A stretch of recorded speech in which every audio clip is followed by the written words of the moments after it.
Good morning everybody, and this is your Forex Day trade setups for today. So the confusion continues, and I do have a little bit of a data issue this morning, so I don't have all the time actually on the chart right now, so hopefully that sorts it out through the day.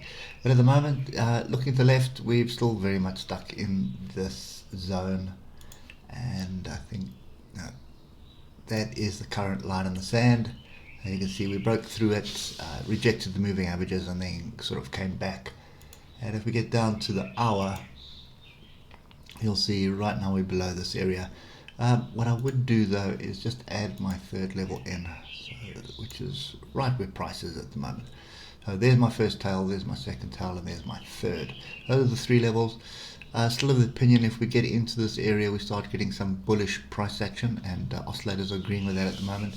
More than likely a potential move to the upside.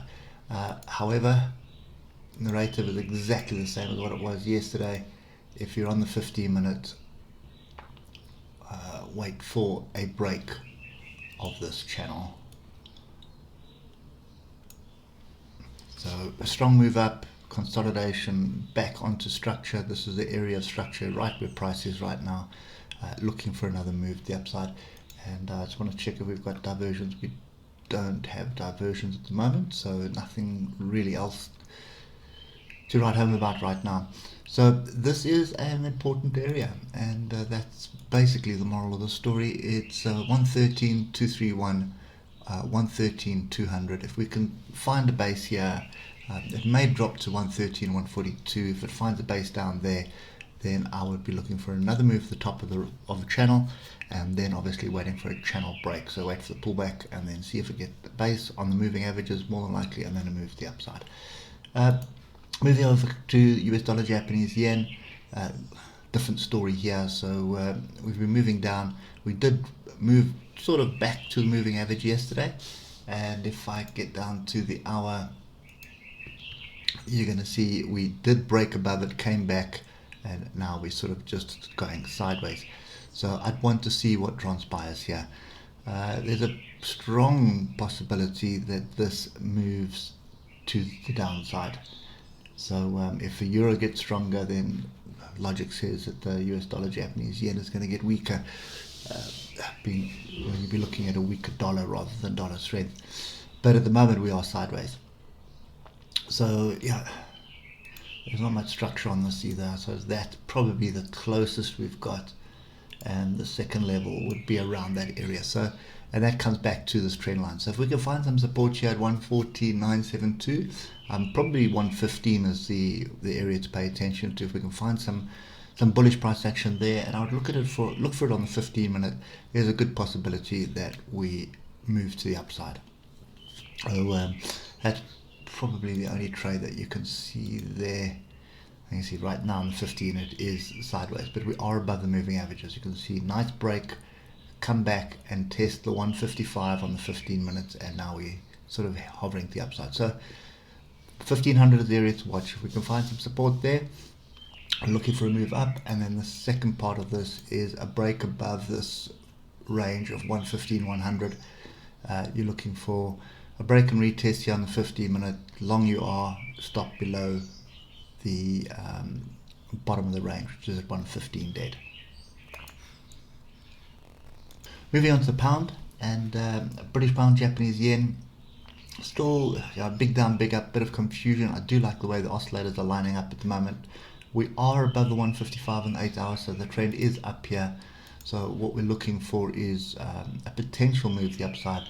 However, we're going to need to break through a triangle before that happens, and that is a triangle at the moment. So more than likely going to just hover in here until Europe opens, and then we're going to have to pick a direction. So it's either rejection of the 155, which will send us back to the downside, and that would basically start a first move down, consolidation. Second move down, opportunity. Oscillators are agreeing with that narrative, and the other narrative would be to get above 156.400, I'd say 156.459 area, come back, find support there, which would be above the moving averages, and then for a continuation to the upside, basically to come and test something like that, which is where the previous resistance was.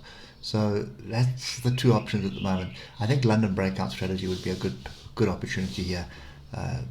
Although I don't have all the data, but just take the high and the low of the first 8 hours. That's your range. Break the upside, you trade it up. Break the downside, you trade it down.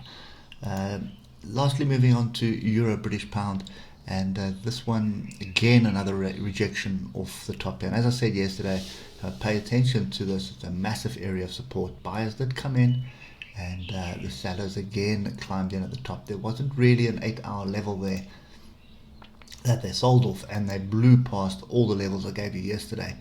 And if we just look at hindsight, there is the level that they sold off, but they ignored each one of these that we were looking at yesterday. So and they broke through the trend line as well. So this could be a case of coming back to test the trend line. Oscillators are sort of agreeing with that narrative, or it's a case of continuation now to the downside. This one I think I'm leaving alone today. This big up, big down, big confusion. Not really going to get myself burnt in that scenario. You're looking for an area of support before you start looking for long. So the rule of thumb on this is you should be shorting it, wait for the pullbacks. But this move, I mean, no ways to anticipate it. You would have thought that some of these areas here, in actual fact, if we just go to the 8-hour, normally what would happen is that, which is the area I gave you, would be the area of interest. Second potential one would have been there. Look how strong that is. But then when you get these kind of moves, they just blow through those levels, and it doesn't always happen. So this is where you get stopped out when it starts blowing through levels like this. So difficult one to call, well, to actually trade yesterday. There's also a reason why you want stop losses here. So for me at the moment, this one probably London breakout strategy as well, high and low. I think I'm favouring the downside though. So, but this little area of confusion, tails up, tails down, is a little bit of a concern. I prefer more structure like this. So yeah, this one I'm sitting on the sides just until we see what's happening. Anyway, hope it helps, and we'll catch up with you tomorrow morning. Cheers for now.